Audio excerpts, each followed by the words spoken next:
Can you kind of measure what the toughest TV appearance of your career has been? Whether it's because of the situation you were thrown into or the topic you were talking about? You know, oh man, it's a really good question. I don't have PTSD in a specific way from a topic, but I can tell you the most nervous I've been.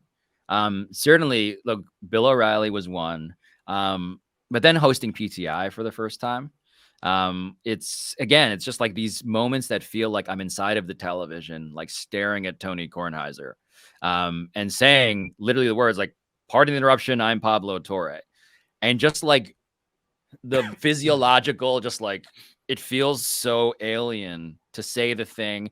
It's the thing that I practiced in my mirror. Like I will say to you very transparently, like preparing to do the first episode of PTI that I ever did was incredibly nerve-wracking to the point where like I was practicing that phrase into the mirror over and over again, like a psychopath, you know, like you just want to say the words and get it started without face planting immediately. And then I blacked out. And I don't even remember what else happened. But those shows that I grew up watching, that I just held in such sort of daunting regard, both as a fan in PTI's case and also just as like a guy who knew about the institution, in O'Reilly's case. I wish I knew what I talked about on that episode, but I just remember Tony Kornheiser definitely made fun of me for looking like I was, 12 years old and had no idea what I was doing, which he was not totally wrong about. Did you know Kornheiser and Wilbon before you started becoming a guest host on PTI? Yeah, so no, I knew of them. I remember, actually, it's funny. I don't think I've ever told this story or told Mike this, but there's a photo on my computer from like an NCAA tournament round that I covered, in which I happened upon Mike Wilbon, like at the table, the media table, like typing away on his laptop, like a column, presumably for the Post, Washington Post. And I took a creep shot of him. And I was like, Mike Wilbon in the wild. Like I took the photo, like saved it, sent it to my friends. And recently, because I was like clearing out my hard drive, found it. And I was like, oh my God, this is bizarre that I like was that guy fanboying over this as if he was my Taylor Swift, and now like am his substitute when Kornheiser like needs someone to yell at, on PTI when Mike's, I don't know, on a super yacht with Magic Johnson. Like that's a weird life that I've stumbled into. But Kornheiser, truly, like I knew the first time I met him was in the PTI offices in DC. I had by that point like been a part of the Around the Horn family as a panelist. I'd filled in for Reale, which is another, just like filling in for Tony Reale and Around the Horn, probably the hardest thing I've had to do, just because it's a physical job. Like you're moving around. His energy level is unparalleled in, I would say, like the human race. You're sort of like doing all of these things with your hands. Really, really hard to do. Yeah, there's a unique cadence to it.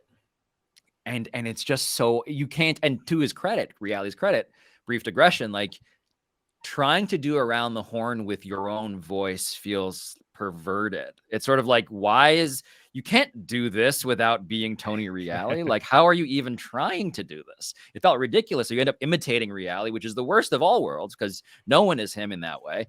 But anyway, I was imitating Reale and failing to succeed in the DC offices of PTI and Around the Horn.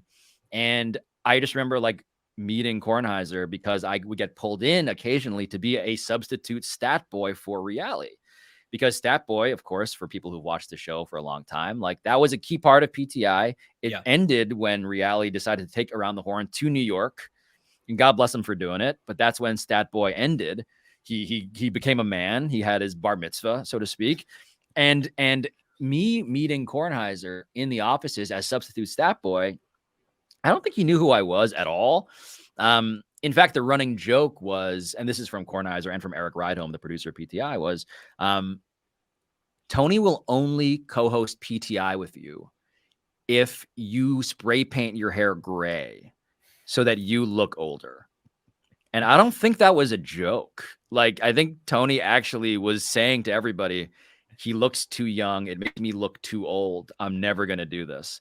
And so that was my introduction to him. And then years later, I sort of got older, grew terrible facial hair, and convinced him that I could be his colleague instead of just his sort of like stat infant, as it were. So yeah, That's how I got to know him. But you never had to dye your hair.